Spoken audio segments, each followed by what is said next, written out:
Christian has a way of skating that is like no other. You ask him like, well, what trick does Christian do the best? I think he said a judo. Yeah, he's got the most amazing judo. But actually every trick Christian does is the best. Because I think he does it with more style, he does it with power. He just skates in a way that no one ever has.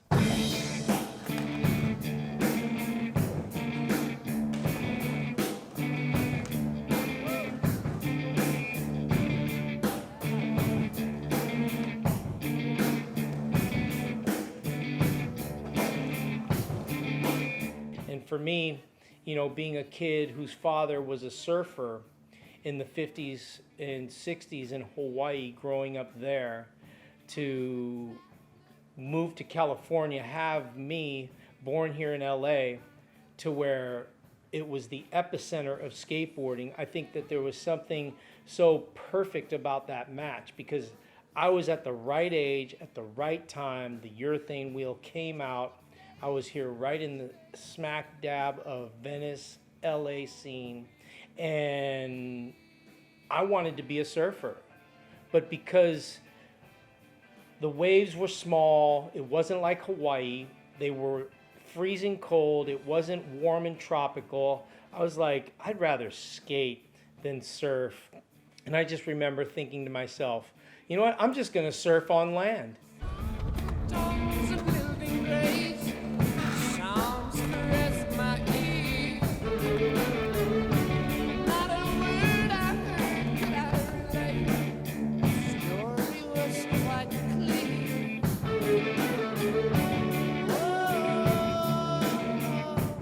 And certainly some of the things that you did, Christian, unbelievable. As you know, I watched you and your career and how you progressed from like that young little kid, you know, and just at Marina, and then the stuff that you did at Venice with Christian Fletcher and Jesse Martinez and, you know, Jay, you know, and Jay and Tony and you know, all those guys down at the Venice Pavilion.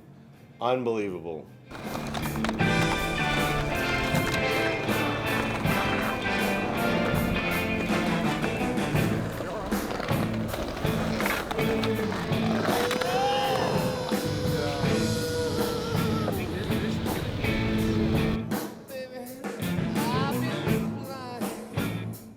And you know, where it started for me was when Marina del Rey Skate Park opened up, and it was almost like heaven came down to earth, and there was this paradise on the west side in Marina del Rey, right outside of Venice Beach. And I just remember hearing about it opening and going down there 2 weeks before it opened and sneaking between the gate and the fence and just, oh, there's a crack in it. I was small, so I fit through, and I just walked up to the fence, and there was the dog bowl.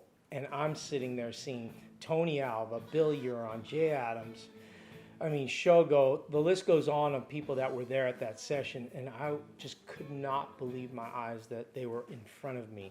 They were not just in the magazine, but they were actually right in front of me. And I was watching how they were skating, and it was just, it was beautiful. I was like, this is what I want to do.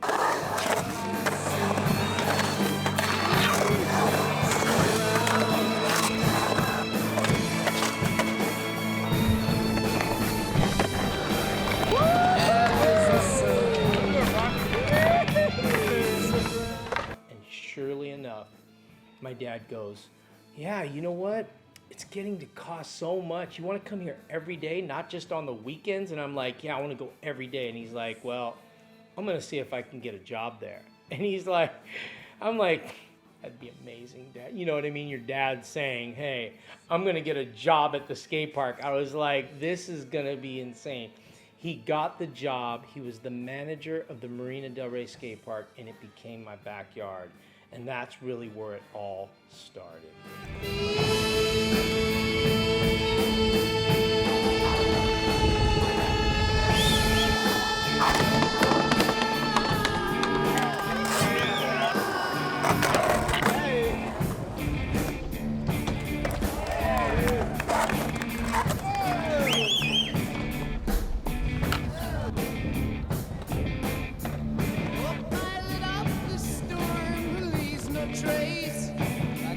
It's inside a dream.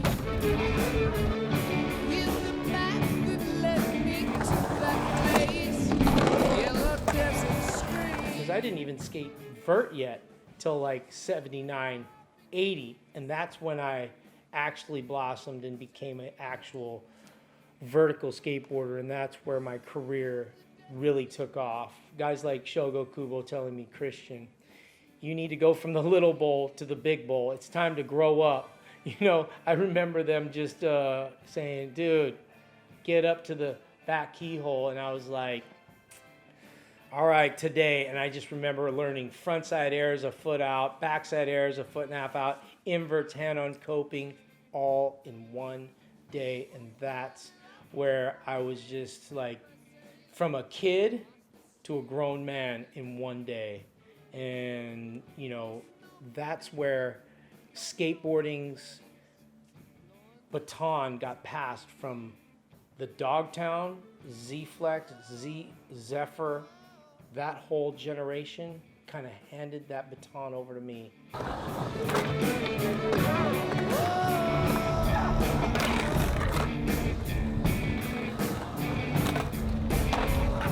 And to think, you know, I was 17, 18 years old, thinking, okay, I'm at the top of my game. I'm a world champion. How long will I do it? I thought, well, we'll probably go into our mid-20s, maybe. By 30, I'll be a full retired. I'll be a business owner. I'll probably be sponsoring a bunch of skateboarders by then, because that was my, I'm going to be in skateboarding for the rest of my life. Tony Alva's got a company. I got a company. We're just going to run companies. But as time went on, we continued to have this love and passion for something that was bigger than us. It was almost like we didn't even know, but we knew that we weren't going to quit. We weren't going to give in. If I could walk, I'm going to skate. And I said to myself, you know what? Hopefully I'll be skating. Who knows? Maybe I'll be skating when I'm like 30 or 40 years old. You know, maybe I'll do a couple kick turns. Maybe I'll grind. You know, by then I'll be a grandpa and maybe I'll grind. But you know what? We have completely blown that imagination out of the water of thinking that it wasn't possible to now. I'm going to be 50 this year and I'm still working on new tricks. I'm still wanting to jump the mega ramp. I'm still wanting to do the loop. I'm still wanting to make a McTwist. I have all these things on my bucket list that I want to do. And to think that, you know, when I was young and in my prime, that I thought it wouldn't be possible. And here we are making, you know, the impossible possible by doing it.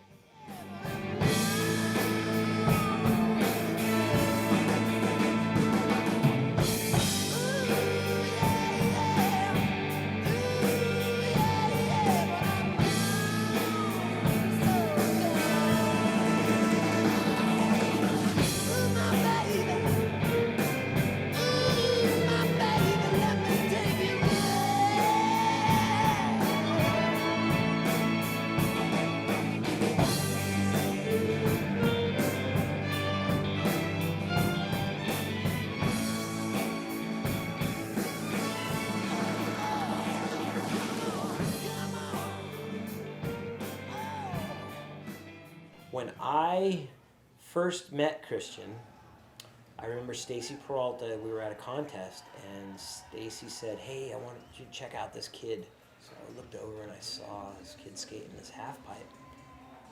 Hair down to here. I was like, man, Stacy, that is the best girl I've ever seen. And Stacy started laughing. He's like, Mike.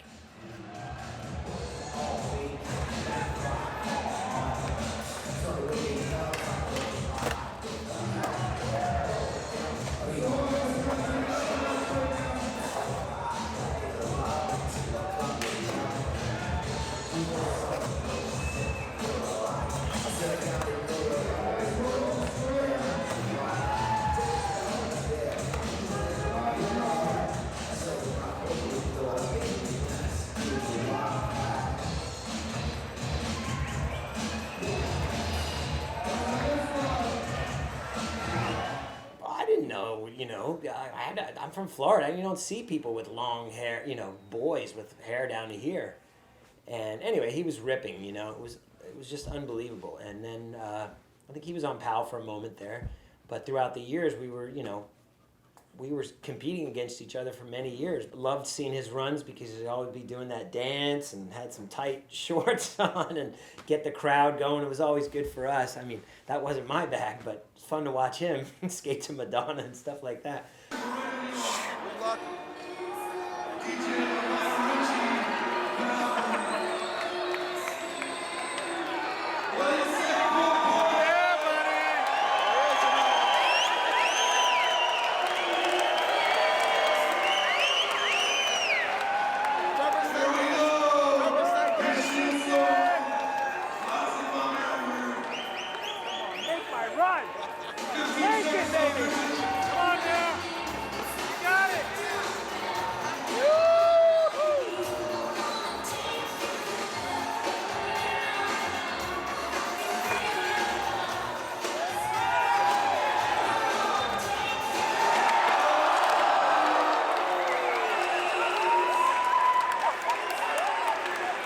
Yes, that's crazy.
But now that we've been around for, you know, whatever, 30, 40, 50 years, you know, like, there is a really cool history there to look at. And just the fact that physically that we can still skate at 50, well, that's awesome because, you know, a lot of us got into skateboarding because we never wanted to grow up and wear a suit or have a real job or anything like that, you know, and we can still be kids running around with a skateboard, and it's just funny, actually.